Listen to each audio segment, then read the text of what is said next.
नमस्कार दोस्तों, मैं संतोषी स्वागत करती हूं आपका आपके अपने ही चैनल संतोषी क्लासेस में। आज के इस क्लास में हम लोग पढ़ने जा रहे हैं एक कहानी के बारे में। ये कहानी जो कि अकबर बीरबल से रिलेटेड है, जो जैसे आप लोगों ने बहुत सारा किस्सा सुना होगा अकबर और बीरबल का, उसी में से एक किस्सा मैं आज लेके आई हूँ। और इस किस्से का नाम है the farmer and the well. ये क्यों है फार्मर और वेल, ये दोनों के बीच का क्या रिलेशन है, इनके दोनों की क्या कहानी है, ये हम लोग आगे पढ़ने जा रहे हैं। तो इसमें मैं वर्ड टू वर्ड आप लोगों को पढ़ाऊंगी, ट्रांसलेशन बताऊंगी और वर्ड टू वर्ड हिंदी भी आप लोग को प्रोनाउंसिएशन भी बता दूंगी और उसका ट्रांसलेशन भी हिंदी में बताते चलूंगी। तो हम लोग ये सब सीखने वाले हैं आज के एक ही वीडियो में, इसलिए वीडियो को स्किप ना करें, पूरा वीडियो देखें। और मुझे पूरा यकीन है वीडियो के लास्ट तक, अगर एंड तक आप मेरे साथ बने रहेंगे तो आपको ये कहानी सुन के बहुत ही मजा आने वाला है, क्योंकि बहुत ही इंटरेस्टिंग कहानी है, मैंने खुद पढ़ी है, इसलिए मैं आप लोग के साथ ये कहानी शेयर कर रही हूँ, अकबर बीरबल की ये मजेदार कहानी। चलिए ठीक है, वीडियो को स्टार्ट करते हैं। शीर्षक है हमारा the farmer and the well. Farmer का मतलब होता है किसान, एंड मतलब और, द वेल, वेल का मतलब होता है कुआं। ये अकबर बीरबल की कहानी है, इसलिए मैंने यहाँ पे शो कर दिया है। चलिए आगे देखते हैं क्या है। ए पोर फार्मर। ए पोर फार्मर का मतलब होता है एक गरीब किसान। फार्मर मतलब किसान होता है, पोर मतलब गरीब।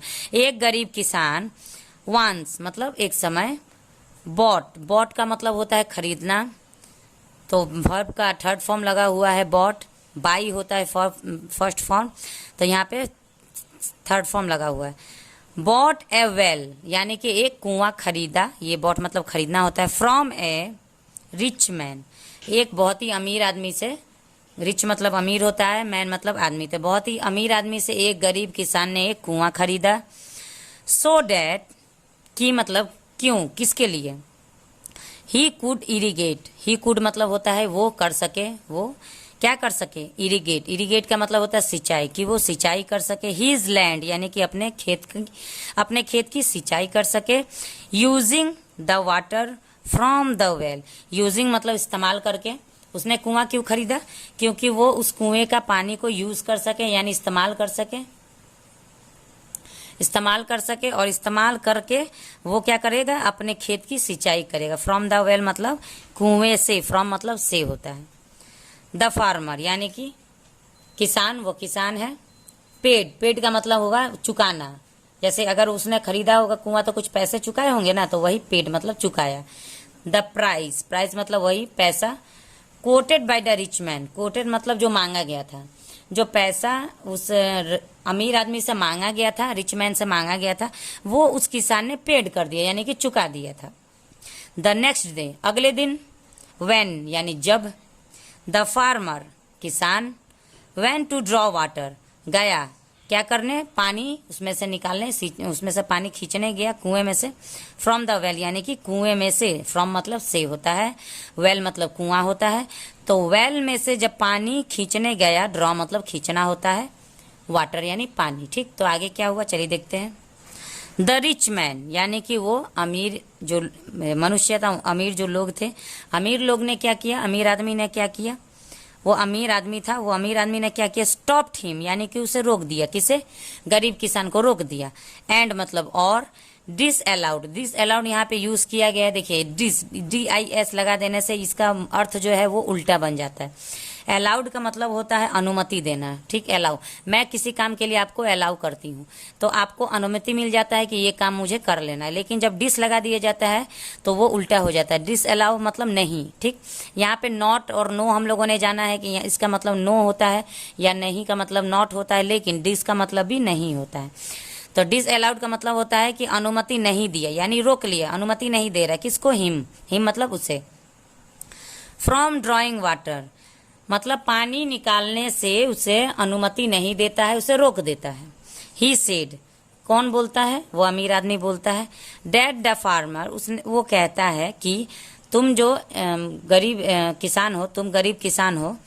हैड बॉट यानी कि तुमने खरीदा है, हैड मतलब पास्ट टेंस हो गया है, यानी कि खरीदा है, खरीद चुका है, ठीक। ओनली द वेल, तुमने सिर्फ खरीदा है, वो बीत चुका है बात, तुमने सिर्फ खरीदा है, क्या खरीदा है, ओनली द वेल, सिर्फ कुएं को खरीदा है। एंड मतलब और, नॉट द वाटर, पानी को नहीं, अब देखिए कितना चालाक योजना वो लगा रहा है। उसने कहा कि तुमने मुझसे, वो अमीर लोग, वो अमीर आदमी जो है वो कहता है कि तुमने मुझसे सिर्फ कुआं खरीदा है, तुमने मुझसे सिर्फ कुआं खरीदा है, पानी नहीं खरीदा है। फ्रॉम हिम यानी उससे। सो इसलिए, ही कैनॉट इसलिए वो नहीं, ड्रॉ मतलब खींच सकता है, इसलिए वो नहीं खींच सकता है। एनी वाटर यानी कोई भी पानी, किसी भी तरह का थोड़ा भी पानी वो नहीं खींच सकता। फ्रॉम मतलब से, द वेल यानी कुएं से, वो किसी भी तरह का पानी कुएं से नहीं खींच सकता है। नॉट नोइंग कि अब नहीं जानते हुए कि उसे क्या करना, व्हाट टू डू यानी कि अब वो गरीब किसान इतना सुन लिया, सुन के अब वो थक गया है, अब वो सोच रहा है कि अब हम क्या करें। तो वो ये नहीं जानता है कि उसे आगे क्या करना है। द फार्मर यानी वो किसान went to the king's court, वो गया, कहाँ गया, राजा के दरबार में गया, राजा के दरबार में गया। एंड मतलब और, टोल्ड अकबर यानी कि अकबर से कहा। अकबर कौन थे, राजा थे। तो अकबर से उसने कहा अबाउट हिज पोजीशन। प्रेडिस्पोजिशन का मतलब होता है पूर्ववृत्ति। पूर्ववृत्ति मतलब जितना भी काम, जितना भी घटना उसके साथ घटित हुई ये आज तक, मतलब जो भी उसके बाद साथ घटना हुई है उसका पूरा विस्तार रूप से वो अकबर को सुना देता है। अकबर हैंग्ड ओवर, अब अकबर तो राजा है, वो क्या करता है, हैंग्ड ओवर मतलब कि वो किसी और के हाथों में दे देता है। क्या देता है, द केस यानी कि अब ये जो भी घटना थी उस घटना को किसके हाथों में सौंप देता है, टू बीरबल। अब वो पूरी घटना को अकबर बीरबल के हाथों में सौंप देता है। Birbal visited the rich man, अब बीरबल क्या करता है, विजिट करता है यानी मिलता है। किससे मिलता है, वो अमीर आदमी से जाके मिलता है। हु वॉज कॉजिंग प्रॉब्लम, जो क्या करता है, समस्या पैदा करने वाला। कॉजिंग प्रॉब्लम मतलब, कॉजिंग का मतलब होता है पैदा करना, प्रॉब्लम मतलब समस्या। तो वो जो अमीर आदमी है जो कि समस्या पैदा कर रहा है, टू द फार्मर यानी वो गरीब फार्मर का, गरीब किसान के लिए जो समस्या पैदा कर रहा है उसके पास बीरबल मिलने जाता है। ठीक, यहाँ तक समझ में आ गया। The rich man, rich man का मतलब वही मैंने कहा कि अमीर इंसान, जो अमीर लोग था, अमीर आदमी था। रेटरेटेड का मतलब होता है दोहराया। व्हाट ही टोल्ड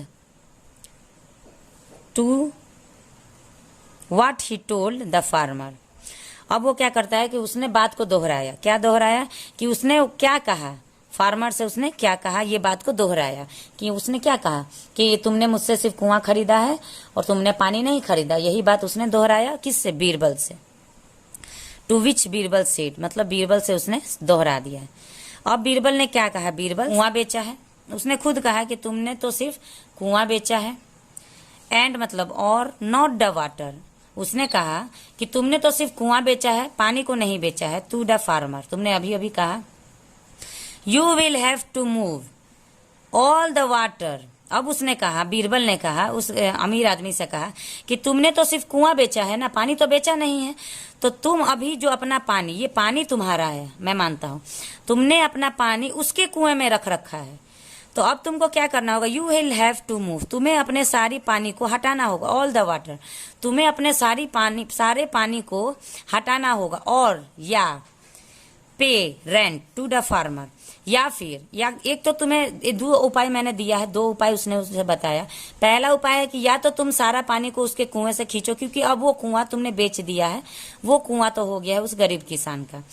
तो एक तो तुम पानी हटा लो, नहीं तो दूसरा क्या करो कि उसे किराया दो, उसे अपने कुएं का किराया दो। तो keep the water in the well, अपना पानी अगर तुमको कुएं में रखना है तो तुम्हें उसका किराया देना पड़ेगा। जैसे आप लोग किसी के बने हुए घर में जाके रहते हैं तो उस घर में रहने के लिए आप लोग किराया देते हैं, तो उसी तरह अगर तुम्हें पानी वहां पे रखना है तो तुम्हें किराया देना पड़ेगा। द रिच मैन, अब अमीर आदमी रियलाइज यानी उसे एहसास होता है, महसूस होता है। His plough was not going to work, अब वो सोच रहा है कि उसका जो खेल है वो अब काम नहीं कर रहा है। वाज मतलब था, काम नहीं कर रहा था। ठीक, यहाँ पे पास्ट टेंस लगा हुआ, पास्ट टेंस का बाद वर्ब का थर्ड फॉर्म लगाने के बाद आईएनजी लगा है तो पास्ट कंटिन्यूअस होगा। टू वर्क यानी कि अब उसका काम नहीं चल रहा है या नहीं चल रहा था, क्योंकि वाज है, वो उसका खेल नहीं काम कर रहा था। एंड मतलब और, let the farmer use the well, और उसके बाद से वो क्या करता है, जब उसको एहसास हो जाता है अब उसका खेल काम नहीं कर रहा है, तब वो क्या करता है कि वो उस किसान को कुआं यूज करने के लिए, कुएं से पानी खींचने के लिए अनुमति दे देता है। तो चलिए, ये आज की हमारी अकबर और बीरबल की एक बहुत मजेदार किस्सा मैंने सुनाया। आप लोगों को ये कहानी कैसी लगी प्लीज कमेंट बॉक्स में बताएं। और अगर आपको पढ़ाने का तरीका, अगर कहानी थोड़ी भी अच्छी लगी हो तो प्लीज, वीडियो अच्छा लगे तो लाइक जरूर करें। चैनल पे पहली बार मेरा वीडियो देख रहे हैं तो प्लीज चैनल को सब्सक्राइब जरूर करें। चलिए ठीक है, मिलते हैं एक नए मजेदार कहानी के साथ एक नए वीडियो में। तब तक के लिए मुझे, अपनी बहन को, अपनी दोस्त को अनुमति दीजिए। तब तक के लिए थैंक यू वेरी मच।